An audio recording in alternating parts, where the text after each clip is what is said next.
Hello, everybody. Hello to our next beautiful panel talks. And today we have three wonderful persons to talk about. Unfortunately, one of them is not here. So I will just tell you a little bit about him. And he sent a nice letter for us. So let me tell you about a little bit about Tobia. So, Tobia is a proudly committed member of the Aurora Lodge in Vicenza, Italy, where he's a vice president.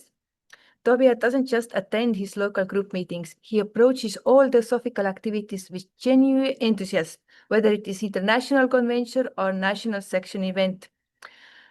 He and his wonderful wife, Sarah, form an essential bilingual power duo, where they tirelessly provide translations for their magazine Rivista Italiana di Teosofia to ensure that Theosophy culture reaches all the Italian readers as well. Tobia and Sarah are also among the young members who refuse to stand still. They've been instrumental in creating new projects to spread Theosophical ideas and raise crucial funds for the Theosophical Order of Service missions. For the last couple of years, they've become social media manos, managing channels and creating context that keeps the community connected. If you ask Tobia what Theosophy means to him, he'll tell you it's family, brotherhood in its widest, most universal sense. The Theosophic Society is their home, he says, the ideal place where they host and nurture this growth towards unity. Their tools for this grand construction, those tools are respect, love for all beings, and ahimsa, the non-violence. To Tobia, Theosophy serves as a torch in the fog of everyday life, reminding them of their highest ideas. And since he's not here, I also I like to ask a question that I will ask you also later, what books you suggest in Theosophy. And he has suggested from Synod Esoteric Buddhism and the practical book like the Process of Self-Transformation by Vincent Howe Jr. By Vincent Howe Jr. Yes. So this was an introduction of him. Now let me tell what he wrote to you. Hello, Marika, and warm greetings to everyone, and thank you for involving me in this experience. Thank you also to Seth and Ximena for their availability, and I hope I will have the opportunity to talk about you in person sometime. I am sorry I cannot be there with you. Given the commitments this weekend and turning this period, this short message is most I have been able to make with my small contribution. I don't want to take retrospective view, telling you how I come to study Theosophy and what motivated me to find out whether this flame was still burning in the modern world or whether it remains dead letter in some ancient book, unlike what the title of this session suggests. What I would like to talk about is what Theosophy conveys in me, or rather what makes me, like other people, decide every day to devote myself to discover and deepening my understanding of these teachings, to putting into practice a lifestyle based on a certain ethic rather than living on autopilot. Today, the added value of our movement is a social network, the web of relationship we have built over the years, both individually and as a team, which makes newcomers to this world feel at home for the very first moment they're welcomed back to their place after a long journey. A team of motivated people waiting to support each other's or work towards a common goal whenever the need arises. The most recent example that comes to my mind is the support of the subtitling the documentary The One Fire, which we will soon be able to preview. Mutual aid is not something we can take for granted in the ordinary world. Instead, within the Theosophical community, the attitude of service is light that never ceases to amaze me. So, for today, I would like to make this point. In Theosophy, we find ancient teachings, technique, history, unexpected behind the scenes insight compared to the things we have learned. We learn to apply patience and respect to ourselves and others, to love human nature as part of the whole with all these imperfections, and to practice broad spectrum of philanthropy. But what makes the difference?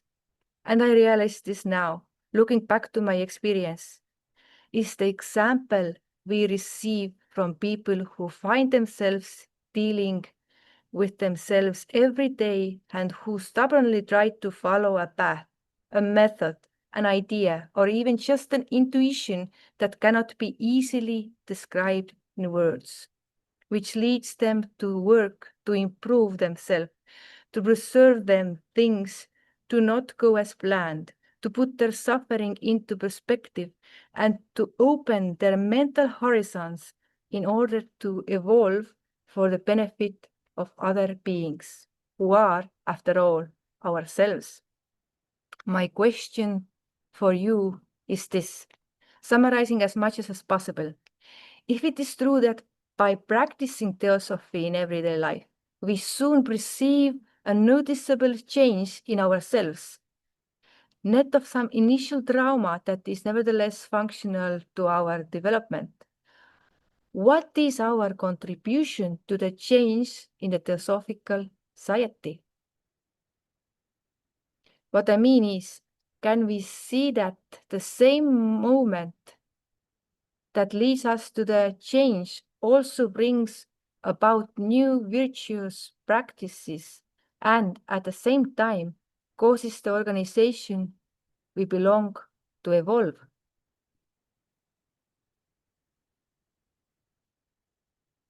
That was his ideas and thoughts. And now I can continue with Seth. So let me tell you a little bit about Seth.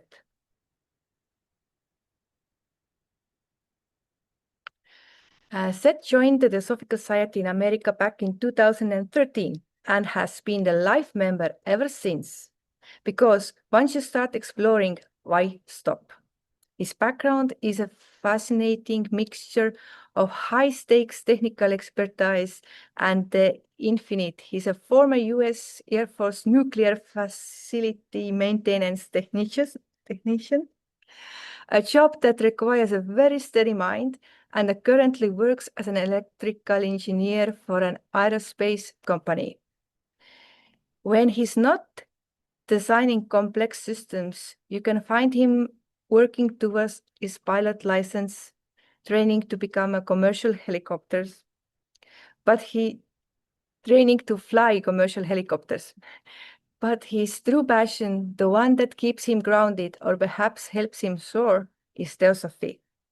He serves on the last World Federation of Young Theosophists board and continues to be rock for the community, conscientiously hosting Light on the Path book discussions and ensuring our community podcast keep hitting the airwaves. Thank you so much, there. The floor is all yours. Thank you, Mary Kay. So Mary Kay asked me to write a quick intro. So I put like my work experience and stuff. It's not related to theosophy at all. But I want to put that in there in case maybe it shows someone in the future that, you know, the jobs that I've had aren't necessarily they're not as glorious as Mary Kay made them sound. Thank you for adding extra stuff in there. But I just wanted to get the point across that you can get your hands dirty and still be interested in theosophy and stuff. Literally dirty. And you know, it still applies to our lives.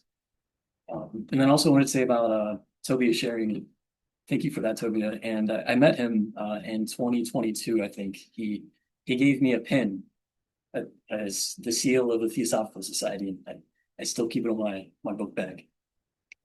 So thank you for that. Yeah, what inspires me about Theosophy? First and foremost, it would be this little concise Theosophical classic, Light on the Path. And that is what actually brought me to the Theosophical Society. I found this book. I was a teenager at the time, just trying to figure out what we're doing and why. Something a switch had flipped in me, and I couldn't just keep trying to escape, doing silly things that teenagers do, playing video games and whatnot. I knew I needed to try and figure out why things are the way they are. So I read, a bit of psychology and world history, philosophy. And so eventually I found Light on the Path and immediately fell in love with it. So much so that when I did join the Air Force, I would be, we'd go through basic training, where we get yelled at for 3 months or so, and they don't let you sleep really. It's not that bad for the Air Force. But while we were standing in formation, in a line, staring in front of us, we're supposed to pull out these books and read them to study. And I had this hand copied version of Light on the Path that I would read instead while everyone else was studying to study. And that was nice. These ideas of before the eyes can see, they must be incapable of tears. Before the ear can hear, must have lost its sensitiveness. While you're actively being yelled at, on a daily basis and sleep deprived. It was a nice contrast to see that in real time. And I'm going to go a little bit again into where I've been in life, even though it doesn't really matter. A particular personality in a lifetime isn't that important. But I went from basic training in Texas in the U.S. to the northwestern part of the United States. That's where they sent me to work underground for the most part, drive around and work underground. And when you first get there, you have to live in the dorms. It's military dorms. Again, it was Air Force, so it's not that bad. They take care of their people, which is nice. And eventually you get to move off base and live in the real world again. So that's what I did a couple years later. And I was living in this northwestern part of the United States where there's more cows than people. It's wilderness, really. It's cold half the year, like a tundra. It's the middle of nowhere, and it's beautiful. I loved it there. But why I'm saying this is, I remember driving around looking for the apartment I was going to live in, and I found this apartment, this old 100-year-old brick building across the street from the cathedral, and the sun was just hitting it just right. It was beautiful. It's like, this is where I was supposed to be. So I got this apartment, and I lived there for a few months. I had been in the Theosophical Society for a couple of years at that point. Never actually met any other members of the Theosophical Society in person. But here I am in this apartment, doing my thing. And one day I get a knock on my door. It's my neighbor. He's knocking on my door. And I open the door. It's an older man. And he has a magazine in his hands. It was a magazine called For the Love of Life, which was a theosophical magazine for the Order of Service. I don't think it's made anymore. But at the time, it was a magazine that I had ordered. It had my name on it and had my address on it. Yet it's in my neighbor's hands, and he's giving it to me. So evidently, this theosophical magazine of mine had in his mailbox by mistake somehow. And he came over to give it to me, and he tells me that he's also a member of the Theosophical Society. And I don't know, I love these little coincidences that I sometimes see in my life. They're like signs of going in the right direction, I think. So that was the first other Theosophist I met in real life. Up until that point, I'd been attending a lot of lectures by Pablo Sender. He was a pretty theosophically famous, and he gives a lot of webinars through the Theosophical Society in America. And like I said, Light on Path is the reason I joined the TS. His webinars, I think, are the reason I stayed in the TS. And why that made me stay is being able to see someone who is obviously devoting their lives to this for no other reason than to help people is, I think, profoundly inspiring. I could tell immediately when I started watching his lectures that he's not doing this for himself. He gets nothing out of this. I trust that that man could be doing something much more prestigious with his time, making more money anywhere else, but he chooses to be here doing this. And that really had a deep impact on me. Yeah, and just another little thing is this neighbor, who I still call him from time to time. He still sends me letters and books in the mail. He had met Pablo Cinder in person, and that's one of the first things we started talking about when I met him. So that was really cool. It just makes it feel like a small world. He was probably the only theosophist for like 300 miles or 500 kilometers in a circle around me. He happened to be my neighbor, happened to give me a magazine. So fast forward a bit, I'm getting out of the Air Force. A lot of people stay in for 20 years because after 20 years you get a pension. You get paid for the rest of your life as kind of retirement, and it's really attractive to people. It's a reason to stay in. But for some reason, I knew I wasn't meant to stay in. It wasn't intellectual. I just knew that wasn't what I was supposed to do. I could have easily done it, I think, but so I get out and I'm looking for a job, and these people call me, and I end up taking the job. I move closer to home on the East Coast, and there was some drama in that where people thought that the job I was being offered wasn't real. It sounded too good to be true. So I remember going back on the base, telling them, because you have to tell these people what you're doing, and they were worried I was about to get like my identity stolen or something.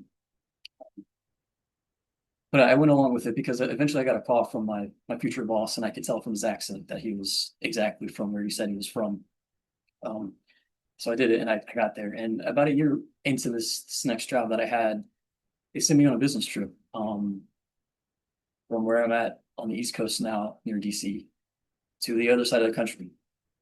And the place that they send me and that they keep sending me back over and over again is just north of Los Angeles. And it's pretty much next door to Protona Institute of Theosophy, which was another really nice little coincidence in my life, because I keep getting sent back to this place where, I get inundated with theosophy again on the other side of the country. And there's only like 3 of these places in the US. So what are the odds I get sent to this particular spot?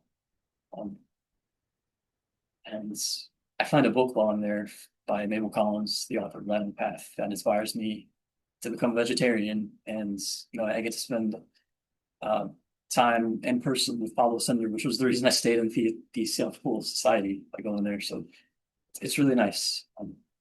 These coincidences that happen. But yeah, taking a step back from that and looking at how theosophy in and of itself inspires me. I think it's this idea that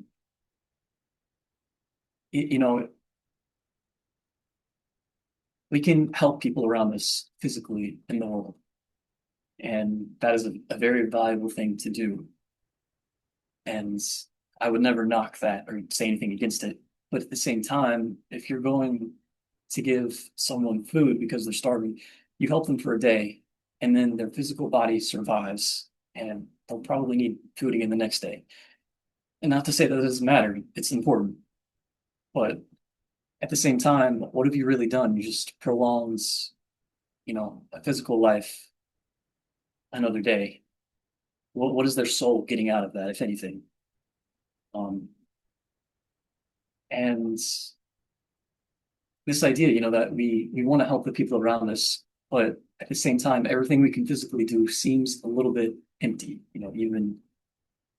Even becoming a doctor or something like that. It's helping people on the physical plane has its limitations, and there's only so much we can do. Theosophy gives us this framework, this worldview where we can see these things, and if we're in a position to help other people in that way, absolutely do it. But at the same time, it gives us this framework where we can see it as not the most important thing. Just by thinking along these theosophical lines, where we see the way that we perceive the world in a different way, where we see our challenges as, these karmic webs we've gotten ourselves into that are teaching us things our soul needs to rise above it and become something more. Just by seeing it in that way, we operate on a higher plane that then influences the people around us in a way that is exponentially more powerful and helpful than if we were to feed them or, help their physical ailments. And that to me is profoundly helpful and inspiring. Yeah, and it gives this perspective to us where, yeah, I don't know.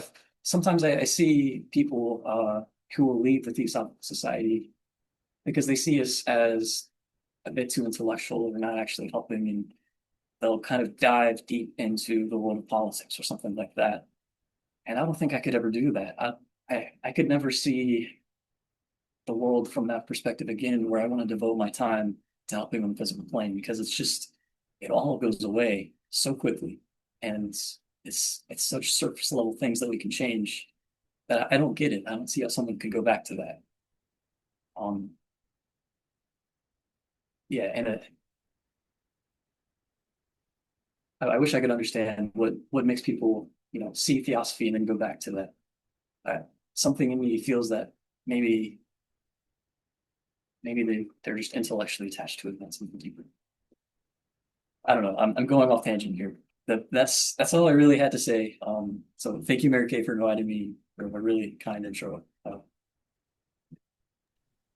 Thank you. That was really nice. Thank you for sharing. We will come back to you in a moment, but let's talk about a little bit about our next speaker, who is Ximena. Let me wait. So let me talk a little bit about her. So Ximena is a proud Guatemalan currently living in Moscow alongside with her beloved husband Svet, and clearly the love knows no geographical limits. She holds a formal background of psychology, which probably comes in handy when co-founding projects. Professionally, she is a dynamic force behind the Berillete Cosmico, a cosmic guide, a platform focused on launching companies whose mission is literally designing a better world through positive impact. So, for Ximena, the most important things are always love and spiritual reality. She is driven by the profound interest in discovering and knowing the truth at its essence, exploring mysticism, and ensuring that wisdom gets a practical application right here, right now. She only wants to know you the one thing. She is a human being who adores the Great Spirit and sees herself as part of the one all. She serves the highest good in every way she can, with the humble goal of her heart being to evolve until she is nothing but a pure love. Thank you, dear. The floor is all yours. Namaste. Sisters and brothers, I'm so happy to see you. I'm so happy to be here. Thank you very much, Merike, for the invitation. I really love silence a lot because I know that all of us are able to find the silence within, and in that silence is all the truth. But also, really, everything that is good in its nature is good to share, and we are a family. So now I will try to put into words something that for me goes beyond words. But I will try to share this with you. And I would like to say that what I can share is just what I have discovered until now in this state of evolution that I am. And only what I have discovered in my heart and that I can keep in my heart. very clearly. I hope that this has something inspiring for you, and everything. I just want to learn to do it for the highest good of all beings. So I'm very happy to be here because this is beautiful, Merike. Thank you, Seth. Thank you, Tobia. I still don't know Tobia. Hope to meet him one day. And thank you to everyone that is here. So, okay. Wow, such a beautiful question, such important. What has inspired me the most about Theosophy? Okay, to begin,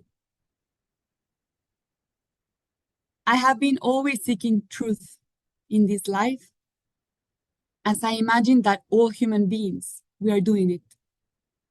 So first came an idea that mystics know very well, and is that we are meant for truth, and we are in a process of seeking that truth. And this is because, for me, truth is our essence. In our deepest nature, truth is present. So for me, this idea of resonance has helped me a lot in life, in a spiritual path, because for me, we have the truth in us, and this is why we are seeking that everywhere. So we have like a light, I will say it with my words. This light that is within exists to show us where to find this light everywhere else. So I feel that this has been with me since I was very little, and I have always felt love for the divine. I like to call the divine the Great Spirit. And then I see that I have been seeking in many ways this truth, and have found it in different ways in life. And I think that everything serves, actually. But then I found Theosophy. The way that I found Theosophy, it was by knowing about HPV in a place where I was studying philosophy.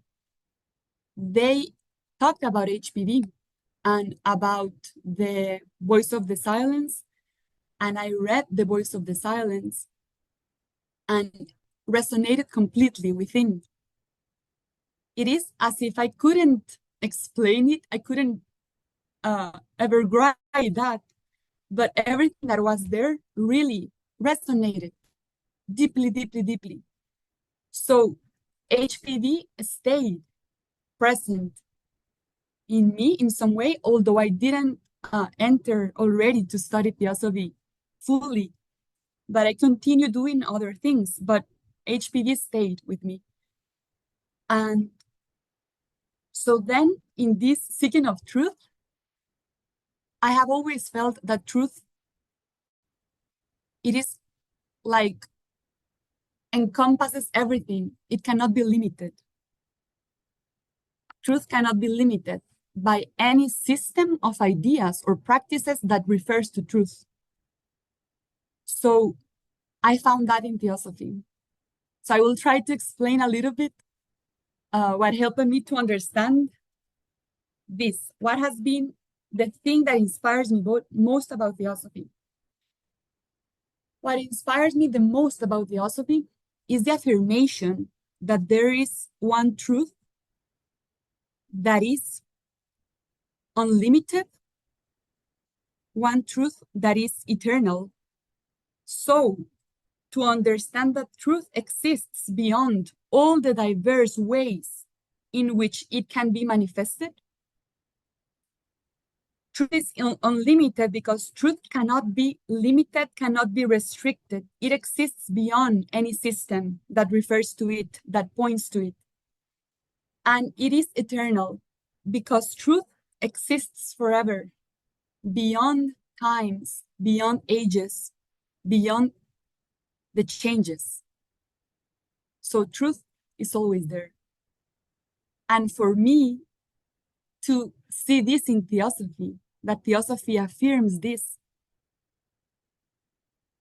It is like, it gave me a lot of peace in the heart and inspired me so much. Because then, as human beings, we are able to find the truth. But what happens is that Theosophy produces something. This happened to me. Like in the spiritual path, the path got completely open. A path that felt narrow and that sometimes didn't make sense because truth felt very, very narrow. Then with Theosophy, the path opens completely. And then the path to discover truth, it is a vast space. So it is like freedom.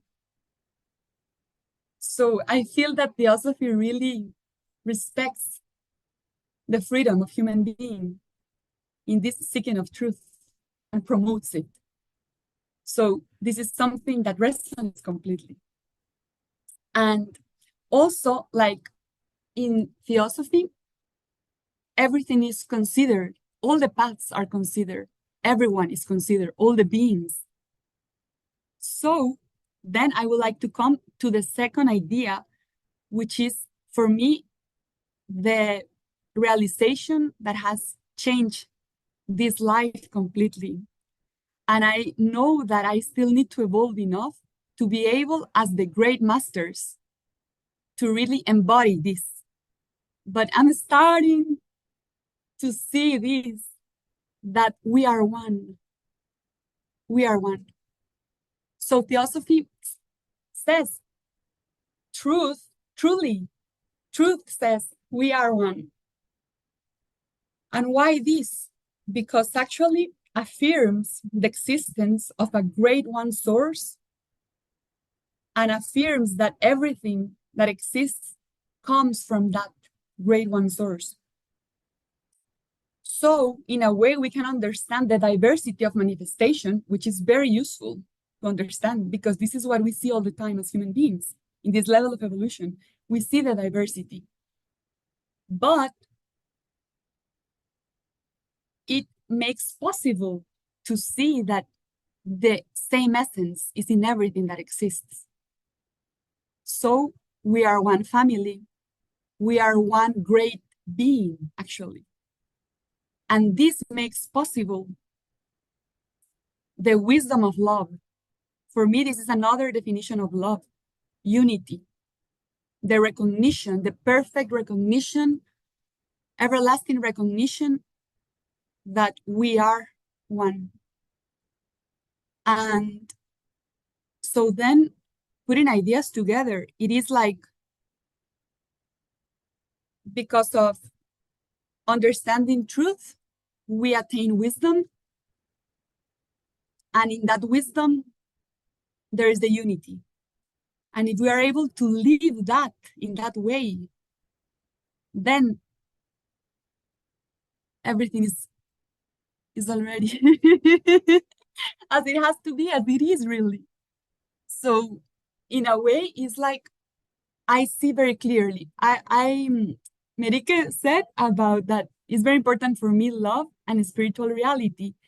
And this is interesting because I see that for me, what is really real is spirituality.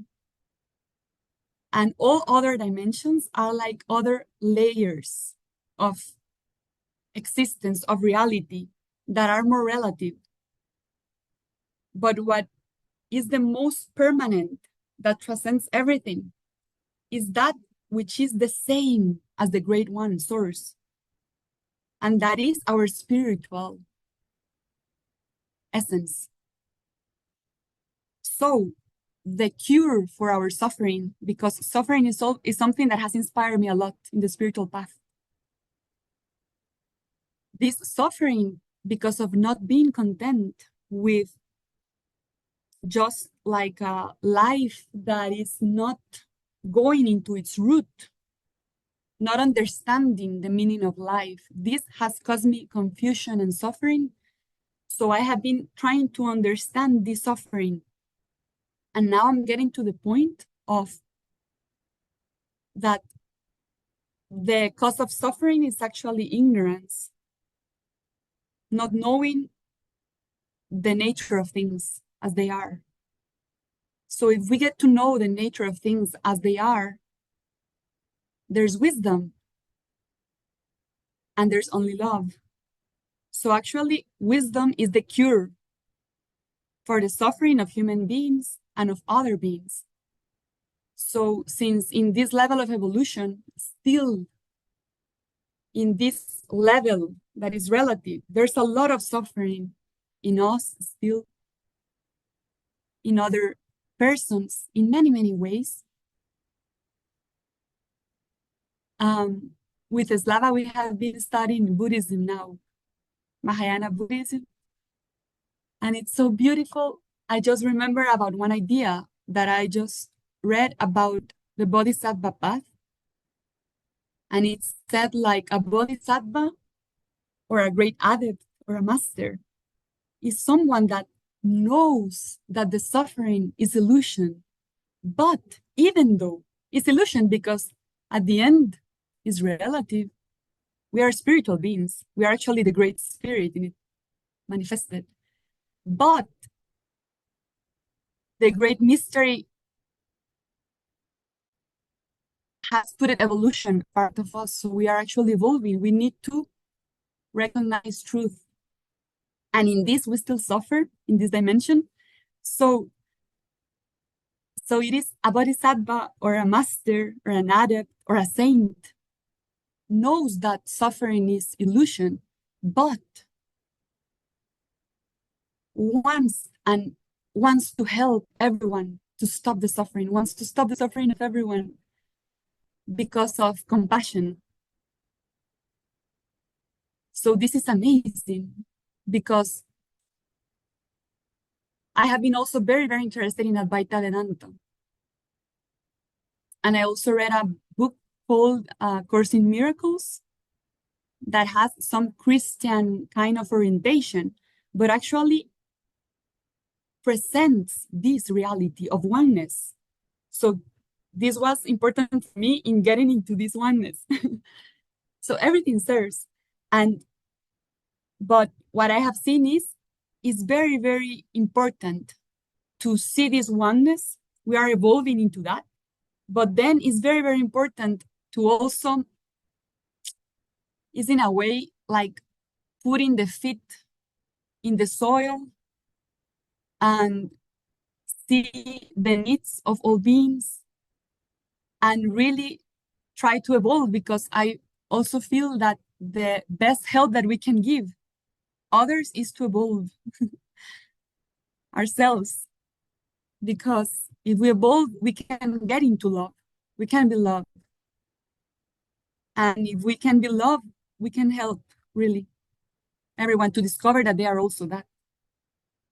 So I believe that the cure for everything is spiritual, is wisdom. So Theosophy resonates completely with me because affirms that truth is beyond any system that is smaller than truth. As the motto says, there's no religion higher than truth. And then because it gets to the essence of the real, that is the oneness.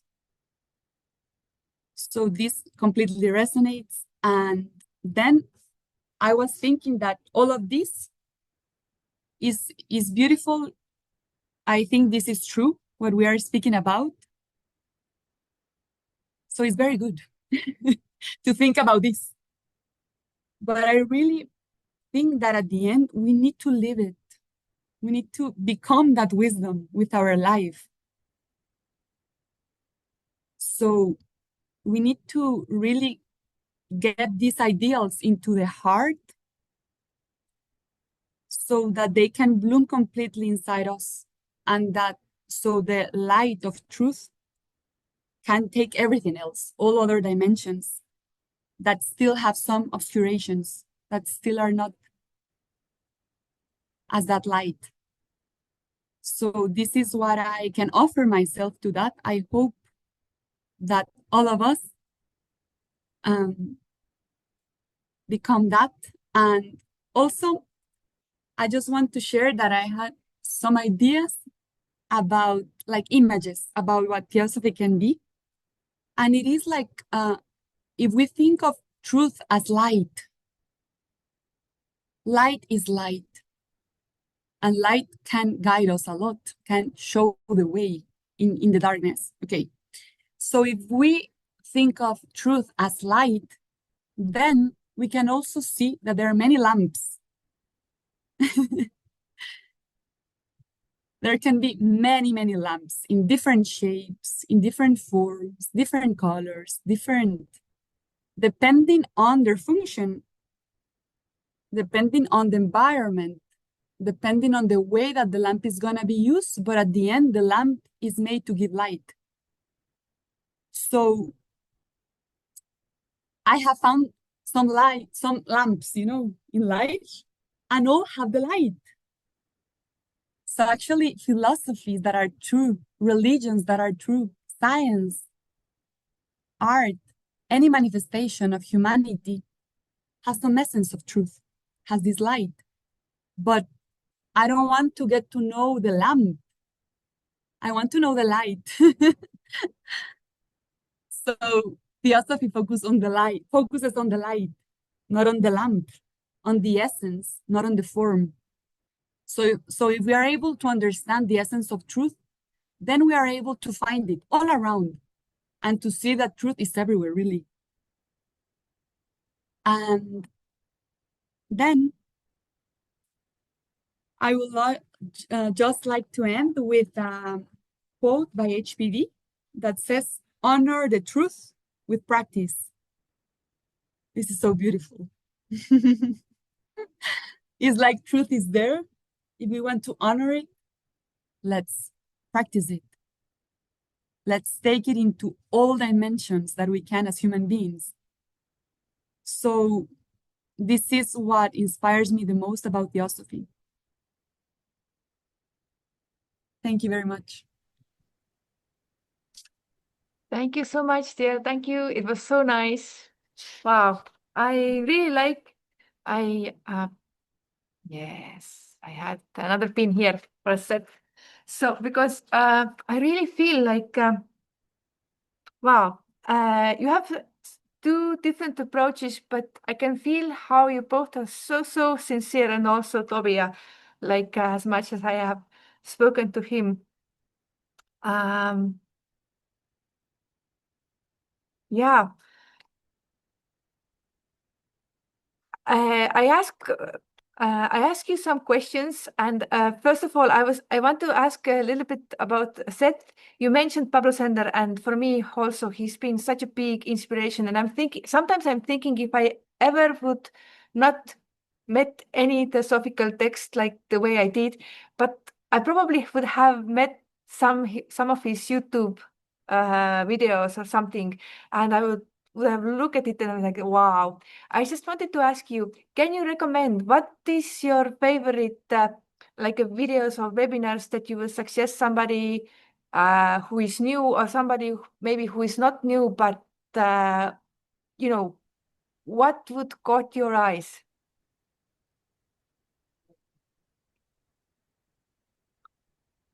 So webinars, he has so many that I don't know if I could recommend one, just because there's a plethora. Search his name, you'll find almost anything on them out. He has written a book. Let me see if I can find it on my bookshelf. I'll be right back. Okay.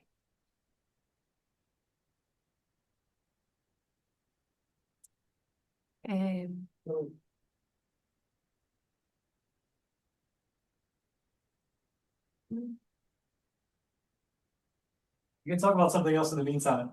Oh, I was just wondering. I don't know how long I this will was take. just admiring the beautiful flags on your, and I was thinking like Ximena must have felt like home, because you also have this small thing on your background. And I was thinking you were mentioning how you've been studying Buddhism, and I also have it in my home, because Buddhism is really close to my heart. So I'm like, I can see how everything is so related, like two Yeah. people around the Yeah. world. And I think those are from Svat It's mentioned in beautiful. one of the talks we had about how the flags or in practical occultism for a particular color that's helpful for meditation or something.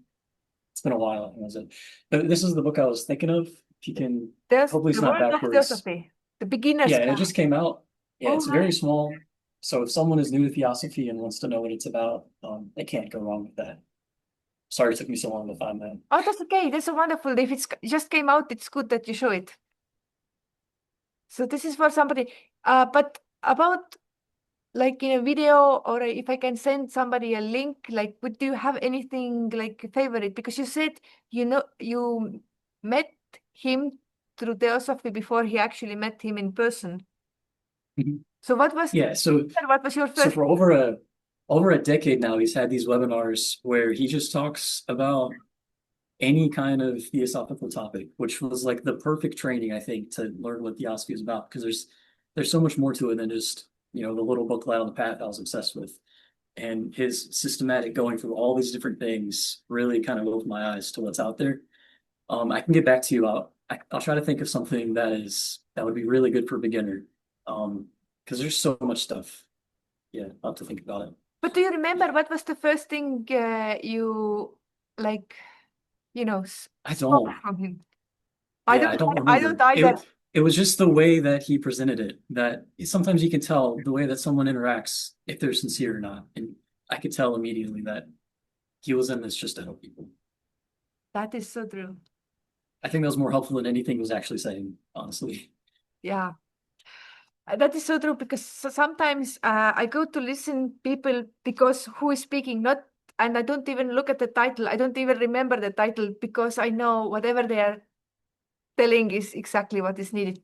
And in Theosophy, I can have this weight. I know what you mean. Yeah. Ximena, have you heard Pablo Sender, his lectures and things? Yes. Yes, yes. And I'm remembering that I saw an interview that I think is interesting of Pablo Sender, that they ask Pablo Sender why he's a theosophist.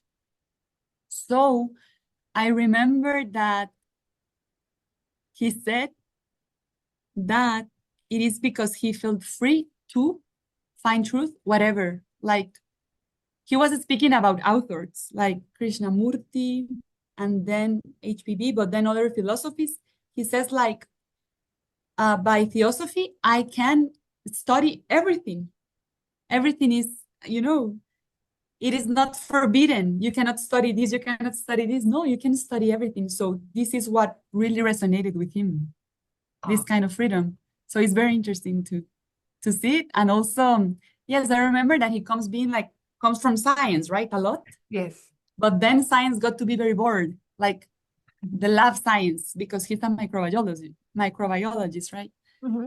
So that it was very boring for him to some point. And then to really understand the spirituality and the absolute reality became the most important thing. And the secret doctrine. It is like very, very important for him. But really, I will prefer him to speak about this Yes. because just what I remember. Thank you. Thank you so much. For a moment, I ask, do we have some questions from the audience also?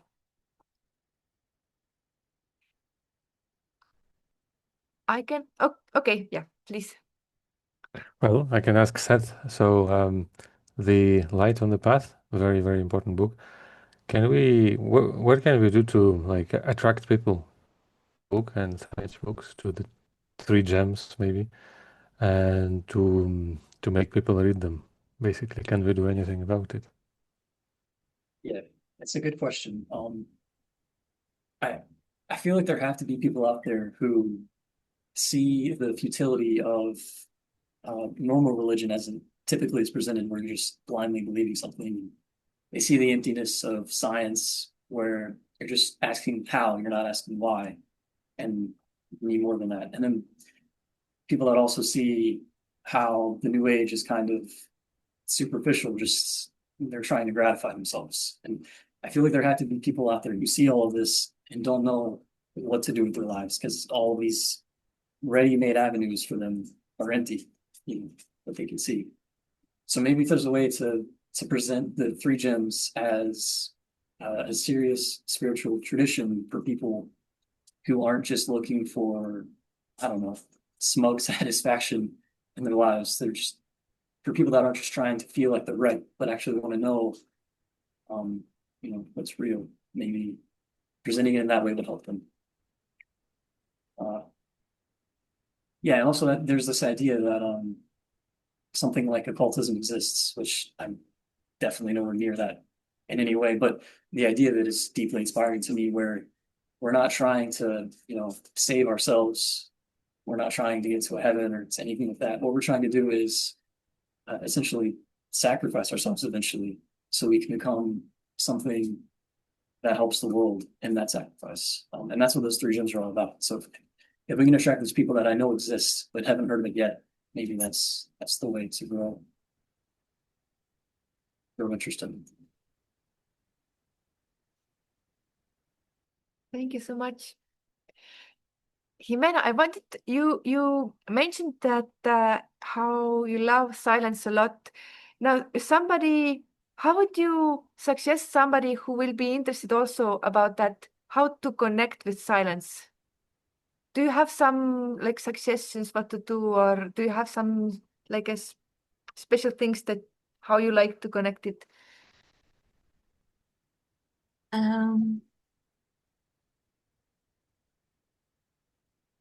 I feel that I'm still on the way into the silence.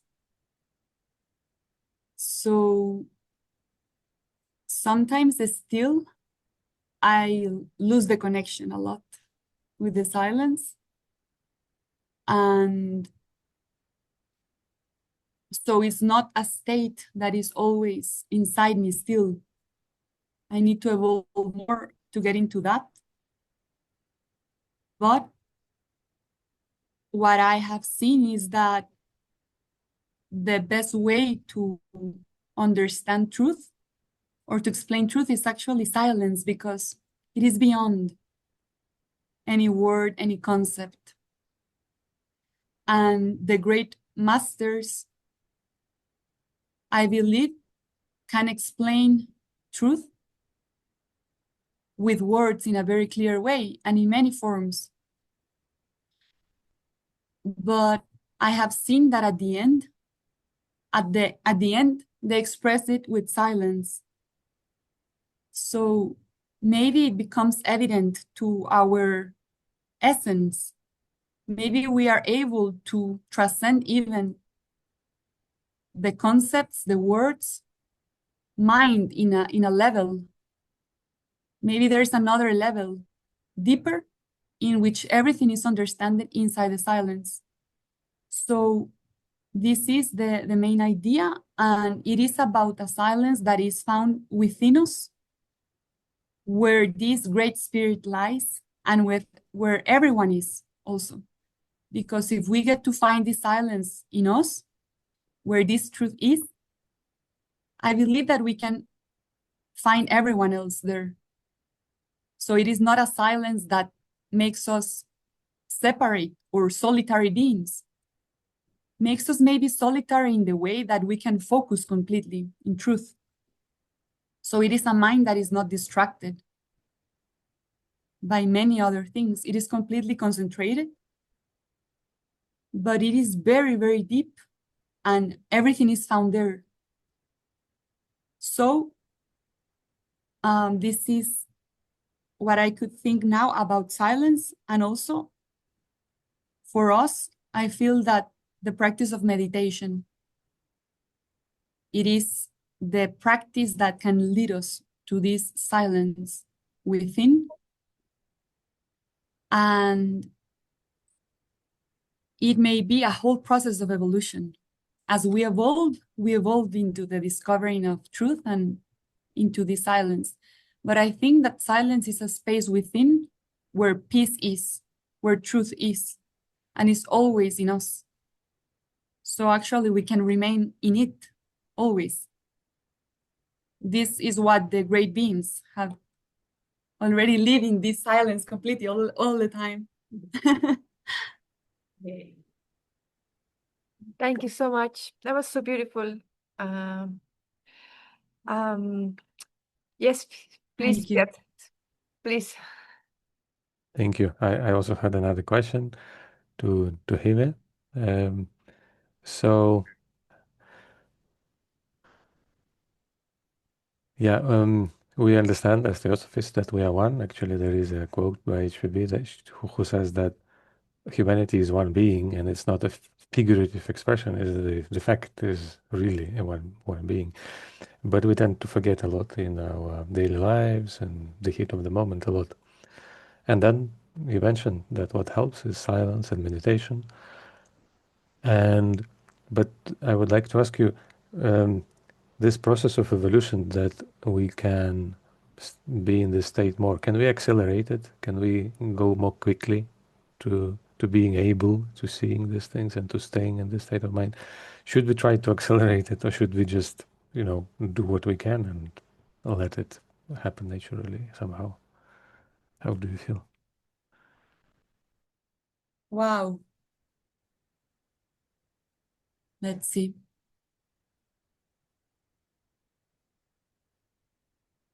Well, I think that we are all evolving because it's part of our nature. We are meant to evolve. So everything is evolving. I think that it can be accelerated because of our will. If we want to devote everything just to spiritual evolution, maybe it gets accelerated because we are putting all the energy into it. So we are not holding anymore, and we want to offer everything for that. So I think it can be accelerated, but also I always feel that there's something greater than us, human beings.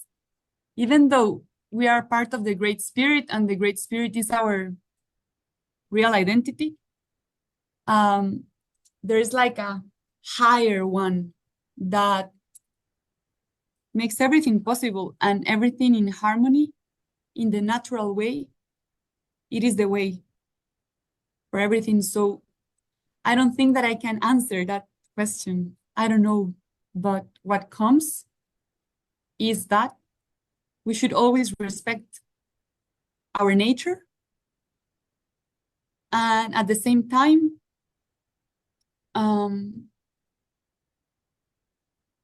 evolution can get accelerated, can be slower. I don't really know that much, but how to explain it.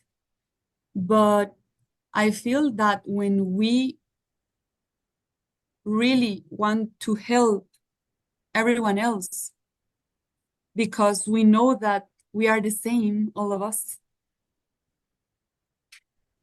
this for sure is gets accelerated, the evolution, I feel.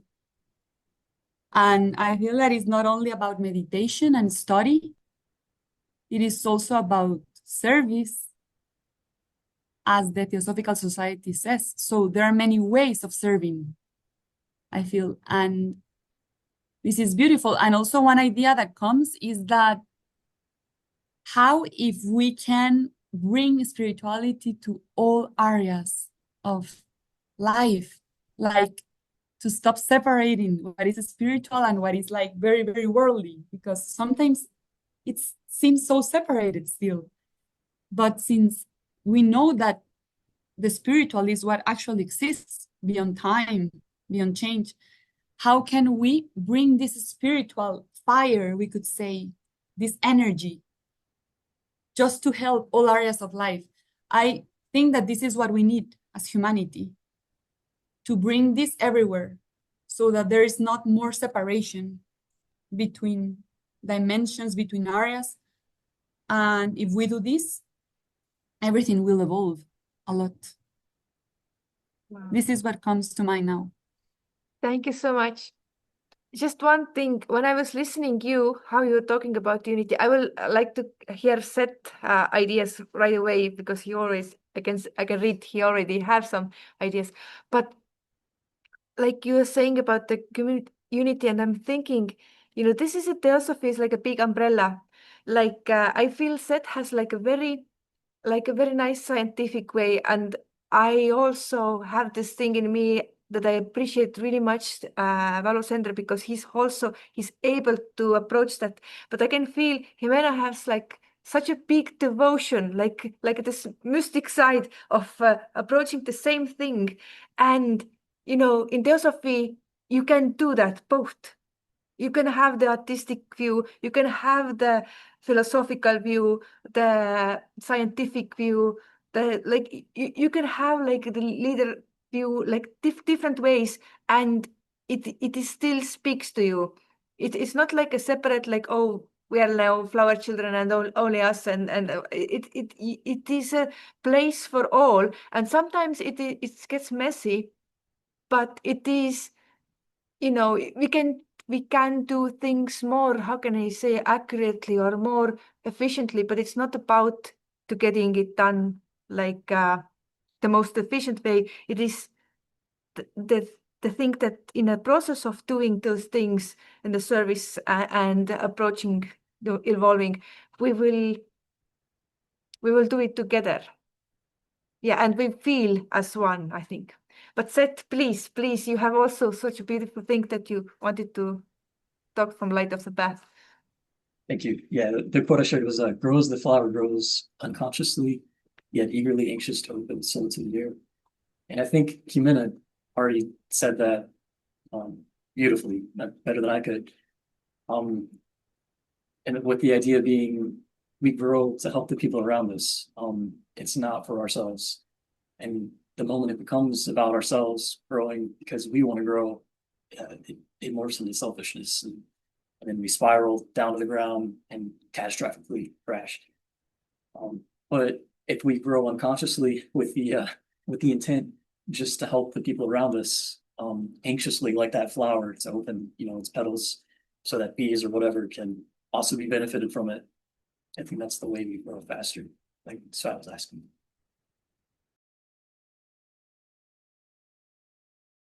Thank you so much. I like the metaphor of flower because flower is doing it. Yeah, it is flowering when it is more painful to stay in a pot than to flower. Like you go out and do something you have never done before, but it is so unbearable to stay inside that you just have to. But it's natural thing. And I think also, in the children, you have so much like this energy, you have to go, you have to do. It's hard to push yourself and sit like 45 minutes in one place or even 20 minutes. But there's this energy that wants to go out and explore. And this is also about our like spiritual side, that we actually eager to go in this beautiful, like you said, open our soul to the ear, because this is the metaphor of the lotus flower that grows from the mud through all these waters and wants to open to the air and being fully bloom. This is his destination, and this is our destination. Thank you. Do we have some more questions? Marique.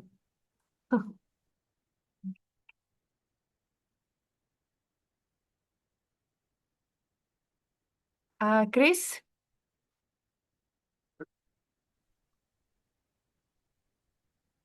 Me? No questions for me. No questions, okay. I actually like to ask this one question from most of the people who are panelists. So actually, Seth already said about Pablo Sender, but the question is, what is this one book that you would recommend a person who is like don't know much about Theosophy, but you can see that they're interested. What would be the thing that you will recommend them? I think I would add maybe by I.K. Timely, Self-Culture in the Light of Occultism. That's a good one. If someone wants to see Theosophy from a immediate practical perspective, I think. Yeah, wonderful book. Ximena? I would say The Voice of the Silence, because it's the one that I know. I still need to read more about all the theosophical literature. I have read others, yes, but I don't manage like a lot of theosophical literature. And I think The Secret Doctrine, because it gets to the one is tiny and one is like yes, I will say Secret Doctrine. wonderful. Yeah. I want to read it completely. Yes. Pablo Sanders said that the secret doctrine is to develop our buddhi, our higher like levels, that 1/3 of it is like purely to develop, and it's so you should not try to just understand it by your intellectual mind, but you should just reading it and see what opens up, and if you're sincere. I hear you, Ximena. I also feel like this is one book that I should continue reading. Yeah.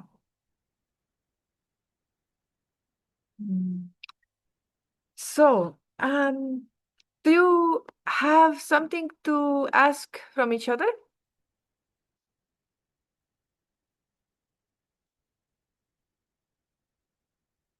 I guess you haven't met yet, but you're living right now a little bit close to each other, closer than Yes. the rest of us. We're Both in are Yes, the walking. same hemisphere. Yeah. we know a little bit, right? We have talked a Yeah. little bit. And where are you now living? In Just what state outside are you of now? Virginia, right outside of Washington, D.C. In So, Virginia, East Coast. yes. Yeah. Yes, so we are close. I'm now in Guate because I live in Moscow, but I needed to take a visa, special visa.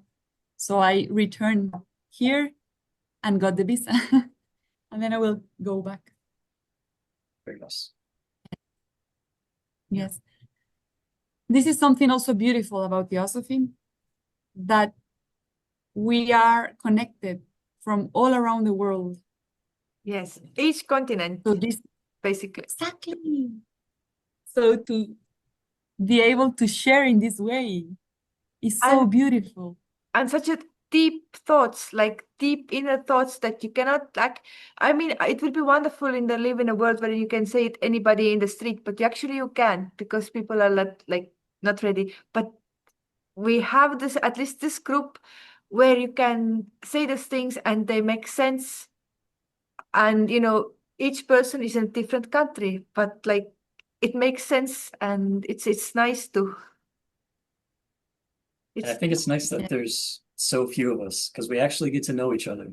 If there were like hundreds of young Theosophists from every country, we wouldn't know who we were because there'd just be too many to interact with. But there's a handful of us on each continent, so we get to know all of each other, and I think that's kind of beautiful. Actually, there are more young Theosophists. Like what I've noticed that in each country there are more who wants to be part of the young Theosophist movement. Some people say that I also one of the older Theosophical president. I heard John Coates used to say that don't make that. Why would you separate young Theosophists and old Theosophists? That like Theosophy is against separation. I understand that, but at the same time, if you're here, if you feel, if you can share the things, it makes sense also. You have to experience, then it makes sense. If you haven't experienced, I might have thought the same way as them, that why would I separate them? I guess there's many, but again, even there are a lot of people who are the members of the Theosophical Society. Not all of them might have to feel that they want to become part of the young Theosophist movement, even if they could. But it is also okay. I like what Seth says. Even if we have over 200 people in the list and in Youth Forum, maybe 80% of them are like silent watchers. They are probably a lot more of them are reading things that is going on, but they are not saying so much. But it will be time, like these things affect them, and I think everything has effect. But also it is wonderful to be one of the few who is, who will speak up time to time and hear what others say and have this connection. And, this is also a preparation for some future work that we are going to do. And hopefully we can do a lot of things together in the future and now and always. And Yes. I like the idea of Tobia that we are one big family, that Theosophy is about family and brotherhood. Yes. Thank you so much, Merike. Thank you. It's beautiful what you are doing because you're actually putting these activities into happening, making this happening. So thank you very much It's to you only, and to everyone. Thank you, Seth. it is Thank you, only Slav. Thank you for everyone. possible because of you, because you're coming and because you think the same way. And You organized it though, so thank you. yes, and you're Yes. ready to share the most like inner like things like what have inspired you, like truly say out like Pablo Sender is the reason why I stayed. Like there's a reason why I get involved, but he's the reason. I totally agree. Every once in a while meeting somebody who is like really walking the talk. This is like one of the most inspirational things that can happen. So thank you so much. Thank you so Thank much. you, Mary Kay. Thank you, everyone. Thank Thank you. you. Thank you. Thank you, you. Happy to everyone. see you. And So I'm Great to be happy to see together. you.